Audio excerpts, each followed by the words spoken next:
नमस्कार, मैं हूं अरुण शर्मा। आप देख रहे हैं सवाल आपका। फ्रॉड का भंडाफोड़। इस कार्यक्रम में आज हम बात करेंगे एक ऐसे विषय पर जो बेहद जरूरी है।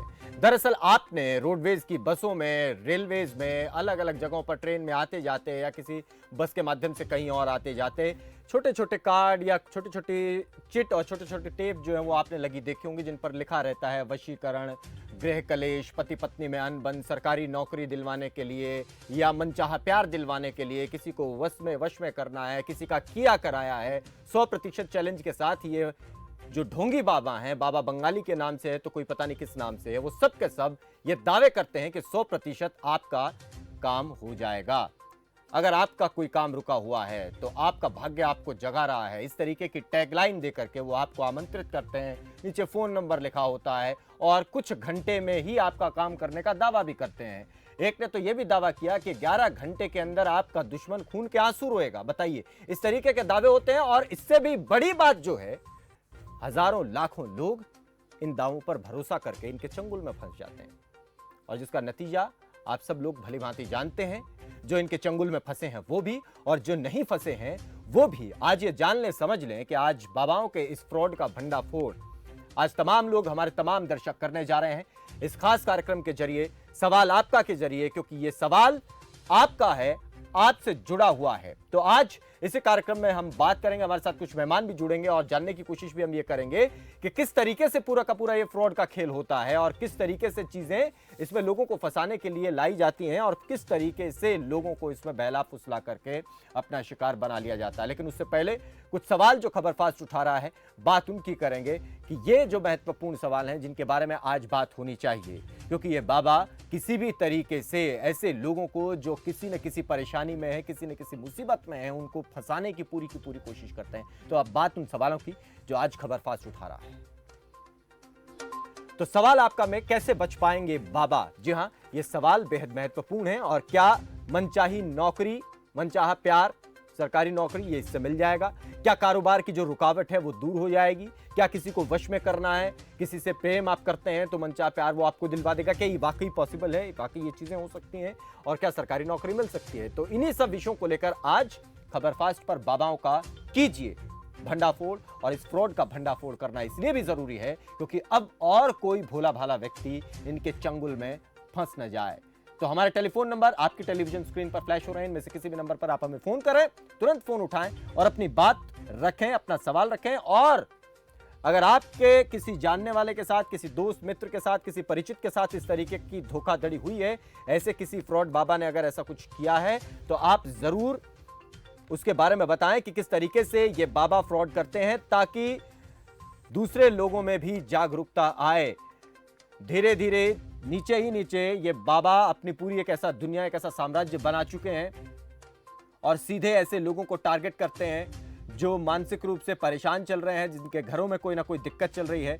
उन्हें सावधान सावधान कह करके ये सतर्क भी करते हैं और कहते हैं कि सावधान, क्या आप परेशान हैं, क्या आपके काम नहीं बन पा रहे, चिंता छोड़ो, आपका भाग्य आपको जगा रहा है। किसी भी तरह की बीमारी, टोना टोटका, कारोबार में रुकावट, किसी का कुछ किया हुआ, किया कराया, नौकरी में परेशानी, गृह कलेश, पति पत्नी में अनबन, ये तमाम समस्याओं का समाधान करने का और 100% गारंटी के साथ ये दावा करते हैं। तो इसी पर आज आप हमें फोन करें और अपनी बात रखें। हमारे साथ धनीराम पेंथर सामाजिक कार्यकर्ता हैं, वो भी जुड़ गए हैं। पांचजन्य बत्रा है हमारे साथ, वो भी जुड़ गए हैं, अधिवक्ता हैं। दोनों से बात करेंगे।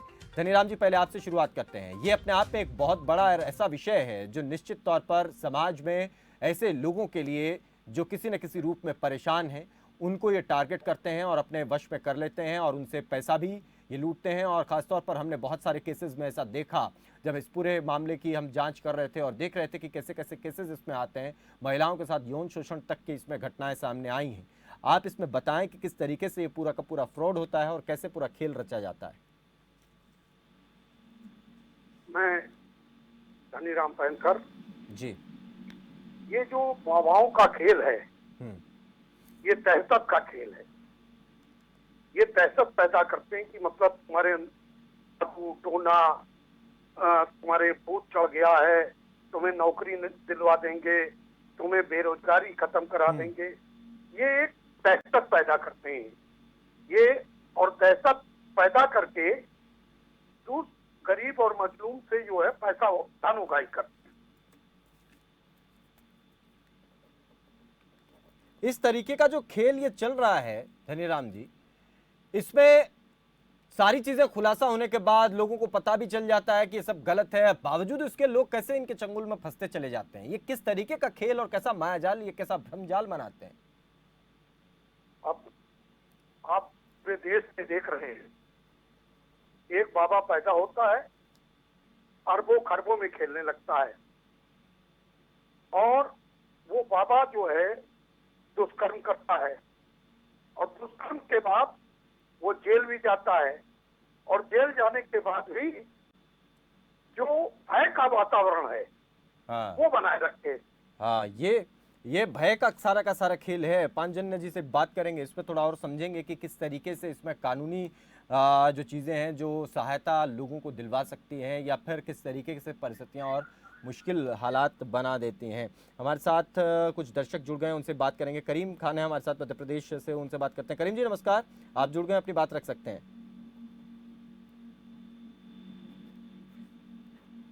करीम, आप सुन पा रहे हैं? जी जी जी। आप जुड़ गए कार्यक्रम में, अपनी बात आप रख सकते हैं सर। हाँ हाँ, मैं ये कह रहा हूँ जी। कि बाबाओं का जो खेल है धर्म में, जी जी मैं सुन रहा हूँ। हाँ हाँ, धर्म में आस्था रखना अपने को सीधे रास्ते चलाने का एक जरिया है। धर्म उसको कहते हैं। धर्म इसको नहीं कहते कि एक अनपढ़ बाबा साधु को हम सिरमौर बना ले। ये राजनीतिक पार्टियां जो है ये भी बाबाओं को उतनी प्राथमिकता देती है। इसके उदाहरण आप रहीम और आसाराम जैसे बाबा हैं, आज भी इनको जेलों में उतनी फैसिलिटी मिल रही है जितनी मिलना चाहिए। और रही बात इन पे नकेल लगाने की जरूरत है। धर्म का मतलब ये नहीं होता, धर्म का मतलब होता है सीधे रास्ते चलो, किसी का अहित मत करो, ये धर्म होता है। लेकिन किसी अनपढ़ और भिखमंगे पे या ऐसे लोगों पे हम विश्वास करेंगे ठीक नहीं है। हाँ। और जहाँ तक है सरकार ने इसको संज्ञान में लेके इन पे रोक लगाने के लिए इनकी छानबीन भी करनी चाहिए। ठीक है, ये बड़ा महत्वपूर्ण बात है, इस पर भी हम पांजन्य जी से बात करेंगे। इससे पहले रणबीर हैं हमारे साथ रोहतक से। रणबीर, आप अपनी बात रख सकते हैं, जुड़ गए हैं। रणबीर जी। शर्मा जी देखियो, पहले तो ये क्या था कि भोले वाले आदमी गरीब जनता को बहकाते थे। हाँ। लेकिन हमारी पॉलिटिक्स का इनको बढ़ावा देने में बड़ा अहम है, अहम रोल है हमारी राजनीति का। चाहे कोई किसी भी पार्टी हो, वो सभी जाकर इनके चरणों में चढ़ावा चढ़ाते हैं, इनको पूजते हैं। लोगों का ध्यान उस तरफ जाता है, वो डेरा तो बहुत बड़ा है। दूसरा कारण है हमारी पढ़ी लिखी महिलाएं, नौकरी वाली। इनके हाथ में, देखो बहन जी बतरा नाराज होंगी, इनके हाथ में पैसा आने के बाद ये क्या है, एक दूसरी के बहकावे में आ जाती, और घर वाले को भी मजबूर होकर जाना पड़ता है। आप जहाँ भी आश्रम हैं, डेरे हैं, वहाँ पर बहन जी भीड़ देखना किन की है ज्यादा। 80% लेडीज मिलेगी और 20% उस डेरे के एजेंट मिलेंगे, और कुछ मजबूर आदमी मिलेंगे मेरे जैसे, चलो भाई घर में झगड़ा ना हो, चलो साथ चल पड़ता हूँ, और क्या करूँ भाई, ये जिद कर रही है। तो इस प्रकार से इनको बहुत ज्यादा बढ़ावा मिला हुआ है। तो हमारी बहन जी पढ़ी लिखी होते हुए भी नहीं समझती, अंधविश्वास में आज और ज्यादा डूबती जा रही है। ये एक ऐसा ही एक केस जिसका आप जिक्र कर रहे हैं, ऐसा ही एक केस हम भी देख रहे थे, जिसमें एक बाबा ने बहुत सारी को, केवल महिलाओं को टारगेट करता था, और पढ़ी लिखी महिलाएं दिल्ली जैसे शहर में वो उसके चंगुल में फंसती चली जा रही थी, और धन लेना, सोने के गहने लेना, और उसके अलावा शोषण करना, तमाम गतिविधियां सामने आई। बाद में शिकायत हुई, वो पकड़ा भी गया, लेकिन उसके बाद किस तरीके से चीज़ें चलती हैं हमारे कानून में वो सबको पता है। बहुत शुक्रिया आप जुड़े रणबीर जी। डॉक्टर राजन है यमुनानगर से। डॉक्टर साहब, आप जुड़ गए, अपनी बात रख सकते हैं। सर नमस्कार। जी नमस्कार सर, आप बधाई के पात्र हैं कि आप हर बार एक ज्वलंत मुद्दा उठाते हैं, और आज का जो मुद्दा है इसमें पढ़े लिखे अनपढ़ ज्यादा हैं जी जो इसके शिकार हैं। पढ़े लिखे अनपढ़ कहूंगा मैं, दोबारा फिर बोलता हूँ, जो पढ़े लिखे अनपढ़ हैं।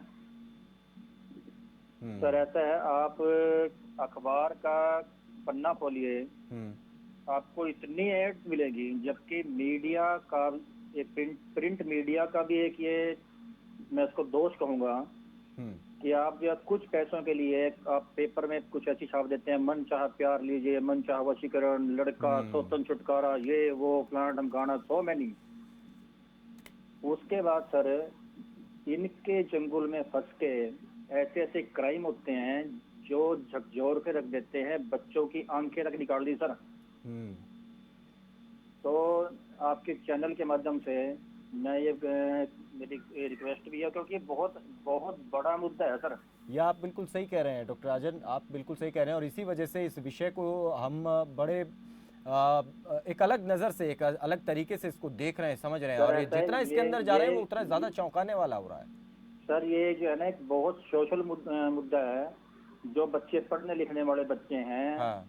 वो जो है, जो टीनेजर जो बच्चे हैं, वो इसका बहुत ज्यादा शिकार होते हैं।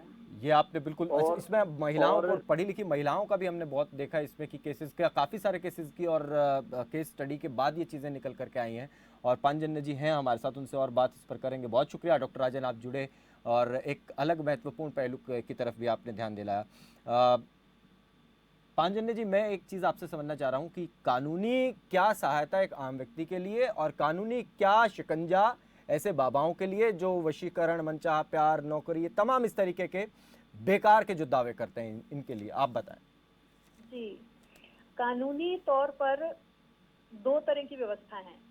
एक तो है सेंट्रल, यानी जो सेंट्रल गवर्नमेंट के लेवल पर है, उसमें मुख्य रूप से आईपीसी, इंडियन पीनल कोड के बारे में कहा जा सकता है, जिसमें कुछ प्रावधान हैं जो कि विशेषकर अंधविश्वासों के लिए तो नहीं बने, पर यदि ऐसे कोई इलाज करते करते, अंधविश्वासी तंत्र मंत्र करते करते किसी की मृत्यु हो जाए, या किसी को चोट लग जाए, या किसी के साथ फ्रॉड हो जाए, जान माल का नुकसान जिसमें हो जाए, पैसा खर्च हो गया, किसी ने पैसे ले लिए, या किसी प्रकार का यौन शोषण हो गया, तो ये सब प्रावधान हमारी आईपीसी कवर करती है। लेकिन उसमें ये चीजें, जैसे आपने बताया कि जब कोई क्राइम हो जाता है, वो होने के बाद चीजें कवर होती हैं, लेकिन जब तक इस तरीके के विज्ञापन करना, ऐसे कार्ड्स आपने भी देखे होंगे, बसेस में, ट्रेन्स में भी ऐसे वो चिट लगी रहती हैं, इस तरीके से प्रचार करना ही अपने आप में सीधे तौर पर गलत है, और इस तरीके का दावा करना ही गलत है। कि आप अगर सीधे तौर पे कह रहे हैं कि आप किसी को वश में करना चाहते हैं, अपने दुश्मन को खून के आंसू रुलाना चाहते हैं, तो गलत है। का जो सेकंड पार्ट है उत्तर का, मेरे एक सेंट्रल लेवल की ये इनेक्टमेंट हो गई जी, ये तो हो गई पूरे भारतवर्ष में जो लागू। बिल्कुल। इसके अलावा काफी सारे स्टेट्स हैं जिन्होंने अंधविश्वास के अगेंस्ट स्पेसिफिक इनेक्टमेंट्स भी लागू करी है। हाँ। महाराष्ट्र, कर्नाटक की रिसेंट हैं। इसके अलावा असम, राजस्थान, झारखंड, क्योंकि नेशनल क्राइम रिकॉर्ड ब्यूरो जो है वो ऐसे अपराधों में इजाफा रिकॉर्ड कर रहा है। बड़ी हैरानी की बात है कि जैसे जैसे एजुकेशन, मॉडर्नाइजेशन और मीडिया की पकड़ हम पर बढ़ रही है, उसके साथ ही ये क्राइम भी जो मिडिवल यानी पुराने जमाने में कभी हुआ करती थी, ये दोबारा इनमें रिसर्जेंस है। और आप ठीक कह रहे हैं कि पढ़े लिखे लोगों में, मैं नहीं उसको कहती कि महिलाएं उसके चंगुल में फंस रही हैं, हालांकि महिलाएं प्रताड़ित अवश्य अधिक हो रही हैं। सही बात है। पर ये जो स्टेट लेवल की लेजिस्लेशंस हैं, उदाहरण के तौर पर महाराष्ट्र की लेजिस्लेशन दीजिए, इनमें ये पनिशेबल भी हैं। 50,000 तक का जुर्माना लग सकता है, सजा हो सकती है 7 साल तक। किसी किसी स्टेट में जैसे असम वगैरह में सजा ज्यादा भी है, और काफी कानूनी कार्रवाई हो सकती है। अगर आप कोई दवाई वगैरह बेचते हैं कह के कि इसका कोई जादुई असर है, या फिर कुछ इस तरह का उसके साथ अंधविश्वास या तंत्र मंत्र या फिर कोई ताबीज है, तो ये सब एक्शनेबल है। इसके लिए एक अलग मैजिक रेमेडीज एक्ट कोई हुआ करता था, तो वो भी एक एक्ट है हमारे पास। आईपीसी पर वापस आते हुए, उसमें भी एक छोटा सा सेक्शन है 508, जो कहता है कि अगर आपने डिवाइन डिस्प्लेजर यानी कि ईश्वर आपसे नाराज होंगे ये कहकर किसी को डराया धमकाया है, तो उसमें भी कुछ कानूनी प्रावधान है। पर नो डाउट इस पर सख्ती की आवश्यकता है ताकि लोग जाल में ना फंसे। अच्छा, एक चीज और मैं देख रहा था, बहुत सारे, क्योंकि इनके अगर आप गूगल पे विज्ञापन डाल करके ढूंढने लगे तो हजारों लाखों पता नहीं कितने इसमें चीजें आ जाती हैं। एक में और बड़ी हैरानी की बात हो रही थी, उसमें एक ने तो बाकायदा ये लिखा था कि भारत सरकार द्वारा मान्यता प्राप्त। बताइए कि भारत सरकार इस तरीके के लोगों को मान्यता भी देती है क्या कि आप वशीकरण करें। एक ने लिखा कि वशीकरण स्पेशलिस्ट हो, अपना पूरा इस तरीके से प्रचार कर रहे हैं, और लिख भी रहे हैं कि बंगाली शक्तियों के मालिक हैं कोई इस तरीके की शक्तियां, और सभी जगह से निराश लोग अवश्य। मतलब इस तरीके से क्या सरकार भी ऐसा करती है? और गलत अगर लिखा है तो फिर इस तरीके के लोगों पर नजर क्यों नहीं है? इसके बारे में थोड़ा अगर आप बता दें, फिर एक दर्शक भी हमारे से जुड़े। इसके ऊपर नजर का तो ये है कि यू आर राइट कि ये प्रोएक्टिव की जगह एक्शन होने के बाद वाली ज्यादातर लेजिस्लेशन हैं कि हाँ। अगर ऐसा हो गया तो उसके बाद क्या सजा है, क्या प्रावधान है।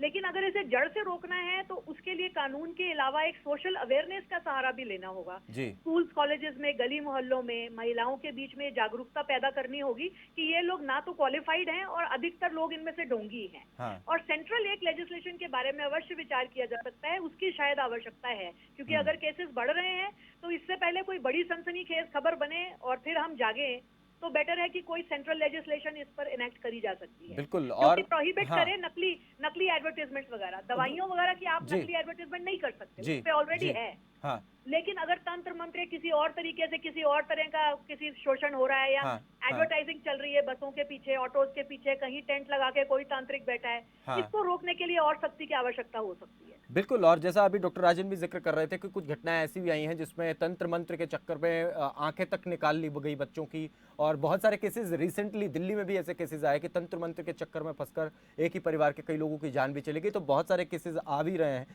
उसके बावजूद भी इन चीज़ों की तरफ ध्यान हमारा कितना है ये देखने वाली बात है। आगे बढ़ेंगे, लेकिन एक दर्शक इस बीच हमारे साथ जुड़े हैं, फिर धनीराम जी के पास जाएंगे। रामफल है भिवानी से। रामफल, आप जुड़ गए हैं, अपनी बात रख सकते हैं। हाँ नमस्कार सर जी। जी नमस्कार। हाँ सर, ऐसा है जो ये आपने जो दिखा ये बहुत अच्छा किया है। हेलो। जी जी, हम सुन रहे हैं, आप बताएं। हाँ सर, ऐसा है हमारे समाज में जो प्राचीन जो रीति परंपराएं हैं, रीति रिवाज हैं, वो इनको कम होने नहीं देते हैं। हाँ। उन्हीं से बढ़ावा मिलता है। और दूसरा मैटर ये है कि जो राजनीतिकरण है, ये जो बड़े लोग हैं उनको देख के छोटे काम करते हैं। अब देखिए राजनीतिकरण में जब नरसिम्हा राव हमारे देश के प्राइम मिनिस्टर थे, हाँ। तो उस टाइम पर जो चंद्रा स्वामी वो उनके साथ थे कि भी चंद्रा स्वामी ने सरकार बचाई।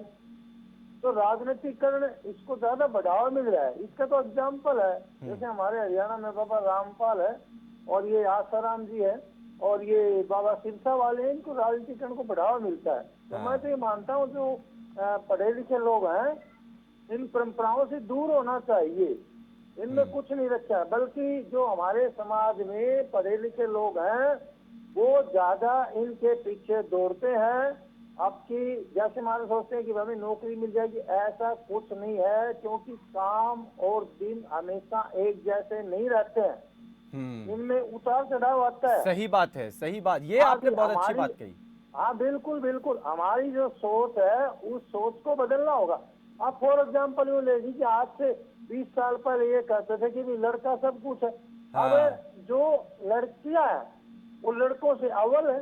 ये अपने आप में रामपाल जी बहुत आपने बड़ी सही बात की और अच्छी बात कही है। और कहीं ना कहीं हम मानते हैं कि हमारे इस कार्यक्रम की और इस प्लेटफॉर्म की यही एक बड़ी कामयाबी है कि आप जैसे लोग अगर इस तरीके से जागरूक लोग जुड़ रहे हैं, और बहुत सारे लोगों के ऐसे फ़ोन भी आते हैं कि आपके कार्यक्रम को देखने के बाद ये चीज़ हमें समझ में आई, क्योंकि तमाम लोगों ने इस तरीके की बात कही। तो ये अपने आप में एक कामयाबी ही कही जा सकती है। बहुत शुक्रिया रामपाल जी। और इस तरीके से अगर स्प्रेड हो रही है, पॉजिटिविटी स्प्रेड हो रही है, और ये गलत जिस तरीके से कोई भी अगर आपको ये कहेगा कि वो आपके किसी भी समस्या का समाधान कर सकता है गारंटी के साथ, उसके लिए कुछ खर्चा लगेगा, तो आप यकीन मानिए कि वो आपका सबसे बड़ा दुश्मन है। आपको सबसे पहले उसी से छुटकारा पाना है और उसी से आपको दूरी बनानी है। और न सिर्फ आपको खुद को बल्कि अपने आसपास तमाम दूसरे लोगों को भी जागरूक करें कि फला व्यक्ति अगर कोई इस तरीके से बात करे तो वो आपका सबसे बड़ा दुश्मन है, और अपने अंदर से ही चीज़ों को जगाना होगा। धनीराम पैंथर, ये जो चीज़ें समाज में हो रही हैं, इसमें ऐसा नहीं है कि कोई गरीब या अनपढ़ लोग ही इसके चंगुल में फंस रहे हैं। हमने बहुत सा देखा कि पढ़े लिखे समझदार लोग भी इनके चंगुल में फंस जाते हैं। और समस्या क्योंकि गृह कलेश इस तरीके की चीज़ है कि वो इंसान को किसी भी हद तक चले जाने के लिए मजबूर कर देती है। तो ये परिस्थितियाँ कहाँ और किस तरीके से आगे लोगों को इनके चंगुल में भेजने के लिए जिम्मेदार हो जाती हैं? देखिए सर, ऐसा है कि जितने बाबा दुराचार में पकड़े गए, मैं कह रहा हूं कि अगर वो बहुत ज्ञानी थे, बहुत महापुरुष थे, तो जेल से क्यों नहीं छूट रहे? हाँ। संविधान सबसे सर्वोपरि है। ये आबा बाबा जो भी हैं, ये नाटक करके और आदमी को गुमराह करके, ऐसा नहीं है कि वो पढ़े लिखे और वैसे, सारे के सारे लोग इससे फंसे हुए हैं। आप बताइए कि दिल्ली में जो है बाबा था, उसने हाँ। दुराचार किया हाँ। और वो जेल गया। हम्म। आसाराम जी हैं और तमाम ऐसे, एक तो है क्या, और ये इतना नाटक करते हैं, नाटक करके लोगों को गुमराह करके ये अपने चंगुल में फंस। अब एक नई देवी आ गई, वो करुणा देवी। अगर करुणा देवी अगर ठीक है तो फिर हमारे लोग इतने मरे कैसे? नहीं सर, पता क्या, ये तो वो लोग हैं जो सामने आकर के अपना प्रचार और ज्यादा से ज्यादा प्रचार करते हैं। ये जिन जिन बाबाओं की हम बात कर रहे हैं वो तो केवल और केवल अपना नंबर स्प्रेड करते हैं। हम देख रहे थे, आप भी देखते होंगे, बाबा खान बंगाली, पता नहीं किस किस नाम से, मतलब ये बंगाली शक्तियां हैं, काली शक्तियां हैं, वशीकरण के सम्राट हैं, 7 बार के गोल्ड मेडलिस्ट हैं, इस तरीके से प्रचार करके और सोतन से छुटकारा और ग्रह क्लेश, पति पत्नी में अनबन, ये कौन देता है? ये सब चीजें थोड़ी समझ के बाहर। जी जी जी, ये बड़ा और ऐसा महत्वपूर्ण विषय है जिसके बारे में आज सभी लोगों को जागरूक करने की जरूरत है और इसी जिम्मेदारी को हम समझते हुए निभा रहे हैं। पांचजन्य जी, थोड़ा सा और तकनीकी रूप से अगर आप समझाएं, क्योंकि कुछ एक चीजें और मैं देख रहा था, उसमें 7 बार के गोल्ड मेडलिस्ट हैं और एक कॉर्नर में कहीं ज्योतिष लिखा होता है, तो ज्योतिष को गोल्ड मेडल देना, वो किस तरीके की, कौन सी संस्थाएं, किस तरीके से वो गोल्ड मेडल दिए जाते हैं, कौन से पैमाने हैं, या तंत्र मंत्र के भी क्या गोल्ड मेडल होते हैं, वो कौन से पैमाने हैं, और वो बाकायदा उसमें लिख रहे हैं कि वशीकरण है, वशीकरण के वो स्पेशलिस्ट हैं, आपके बेटी को किसी ने वश में किया है तो उससे हम छुटकारा दिलाएंगे, आपके दुश्मन को खून के आंसू रुलाएंगे, 11 घंटे में समाधि। ये सब चीजें थोड़ी सी परेशान करने वाली हैं। जी जी, इनके खिलाफ जो है FIR होनी चाहिए। हाँ, और ये सारे बाबाओं को जेल भेजा जाना चाहिए। हाँ, देखिए, ये गुस्सा हो सकता है, लेकिन कानूनी और तकनीकी रूप से थोड़ा हम और पांचजन्य जी आपसे समझना चाहेंगे। देखिए, FIR के लिए कंप्लेनेंट चाहिए। हाँ, जिसके ऊपर बीती वो FIR कराए, या स्टेट ने करवाई हो या कोर्ट ने सुओ मोटो कोग्निसेंस लिया हो।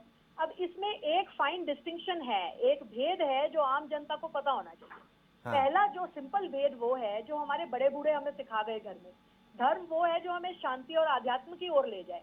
धर्म वो नहीं हो सकता जो हमारी जान माल गंवाए या किसी और को नुकसान पहुंचा बैठे, या हमारी जेब से पैसा ठगा गया और चीटिंग का केस फिर हम रजिस्टर करवाते फिर रहे हैं दफा 419 420 में, या फिर हम किसी और प्रावधानों में पुलिस के चक्कर में और पड़ते चले जा रहे हैं। तो जिम्मेदारी हमारी भी है कि हम धर्म को जाने कि धर्म है क्या ये जान माल के नुकसान या किसी को नुकसान पहुंचाना, किसी का मुंह काला करना, किसी को जबरदस्ती कुछ खिलाना, किसी के बाल काटना, उसकी परेड निकालना गाँव में, या कोई और उल्टे सीधे तरह के जो भी काम हम करते हैं धर्म के नाम पर। अब जो बाबाओं की बात करी आपने, देखिए तकनीकी ढंग से मैंने यही कहा, क्राइम तब वो मानी जाएगी जब उसके अगेंस्ट कोई आंकड़े होंगे, कोई FIR होगा, और FIR के लिए कंप्लेनेंट चाहिए होगा। बिल्कुल। तो पहले तो हमें ये जानना है कि धर्म के मार्ग पर चलते चलते हम कहीं गलत तो नहीं निकल रहे। किसी का अनुसरण करते करते किसी को हमने गुरु माना है या किसी को फॉलो कर रहे हैं तो उसके एंटीसीडेंट्स पता करिए ना।